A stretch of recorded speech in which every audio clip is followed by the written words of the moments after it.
اب ہم ذکر شروع کرتے ہیں آدم علیہ السلام کا۔ اللہ تعالیٰ فرماتے ہیں، اور میں نے جنوں اور انسانوں کو اپنی عبادت کے لیے پیدا کیا ہے۔ اللہ تعالیٰ نے ہمارے باپ کو کیوں پیدا فرمایا، ہمیں کیوں پیدا فرمایا؟ تاکہ ہم اس کی عبادت کریں، اگرچہ وہ عبادت کا محتاج نہیں، وہ تو بے نیاز ہے، البتہ ہم اس کے محتاج ہیں۔ اس کے اسماء بہترین اور حسین ہیں، وہ عالیشان صفات کا مالک ہے۔ اس نے اپنے ناموں کے آثار ظاہر کرنے کے لیے مخلوق کو پیدا فرمایا، رحمت کے آثار، قدرت کے آثار، جبر اور طاقت کے آثار اور حکمت کے آثار ظاہر کرنے کے لیے مخلوقات کو پیدا فرمایا، ورنہ وہ کسی چیز کا محتاج نہیں۔ آدم علیہ السلام کی تخلیق سے پہلے ہی اس بارے میں اللہ تعالیٰ کا فرشتوں سے مکالمہ ہوا۔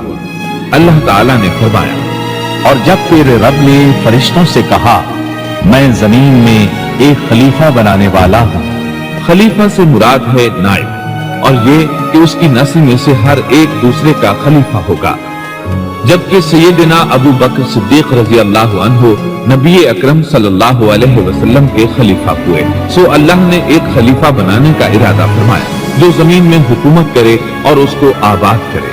چنانچہ اللہ تعالیٰ نے فرمایا، اللہ تعالیٰ نے تمہیں زمین سے پیدا کیا اور اسی نے اس زمین میں تمہیں بسایا ہے۔ اللہ تعالیٰ کا ارادہ ہوا کہ زمین کو آباد کروائے، جبکہ جن اس قابل نہیں تھے، کیونکہ ان میں اس قدر عقل و دانش نہیں تھی کہ زمین کو پر رونق اور سرسبز و شاداب رکھ سکیں۔ علماء جنات کے بارے میں کہتے ہیں ان کا سب سے بڑا عقل مند جن انسانوں کے 10 سالہ بچے کے برابر عقل رکھتا ہے، اس لیے زمین کو آباد کرنے کی صلاحیت اللہ تعالیٰ نے انسان کو بخشی۔ اللہ نے انسان کو بہترین ڈھانچے اور حسین ترین شکل و صورت سے نوازا، پھر اپنی روح اس میں پھونکی۔ فرشتوں نے اس سے سوال کیا، ایسی مخلوق کو کیوں پیدا کرتا ہے جو زمین میں فساد کرے اور خون بہائے؟ اور ہم تیری تسبیح، حمد اور پاکیزگی بیان کرتے ہیں۔ اس کے جواب میں اللہ نے فرمایا، جو میں جانتا ہوں تم نہیں جانتے۔ دراصل فرشتوں نے کسی طرح معلوم کر لیا تھا کہ آدم کی اولاد زمین میں فساد کرے گی، خون ریزی کرے گی، لیکن انہوں نے یہ بات اعتراض کے طور پر نہیں کہی تھی، کیونکہ ایسا اعتراض تو گناہ ہے، اور فرشتے پلک جھپکنے کے برابر اللہ کی معصیت اور نافرمانی نہیں کرتے، بلکہ وہ تو نہایت معزز عبادت گزار ہیں، کسی بات میں اللہ پر پیش دستی اور سبقت نہیں کرتے، اور اس کے حکم پر عمل کرتے ہیں۔ اللہ کے حکم کی نافرمانی نہیں کرتے، بلکہ جو حکم دیا جائے بجا لاتے ہیں۔ اس لیے فرشتوں کا یہ پوچھنا وضاحت طلبی کے لیے تھا، وہ تو انسان کے پیدا کرنے کی وجہ پوچھ رہے تھے۔ وہ زمین میں جنات کے اعمال اور کرتوت کا مشاہدہ کر چکے تھے، یعنی اللہ تعالیٰ نے انہیں پیدا کر کے اختیار دیا تو وہ فتنہ و فساد اور فسق و فجور میں مبتلا ہو گئے، اور اب ایک اور مخلوق زمین میں بسائی جا رہی تھی، تو اس بات کا امکان تھا کہ یہ مخلوق بھی ان کے نقش قدم پر چلے۔ اس لیے فرشتوں نے تعجب اور حیرت کی بنا پر یہ سوال کیا تھا، اور پوچھنے کا مقصد یہ تھا کہ کیا یہ بھی جنوں کی طرح ہوں گے؟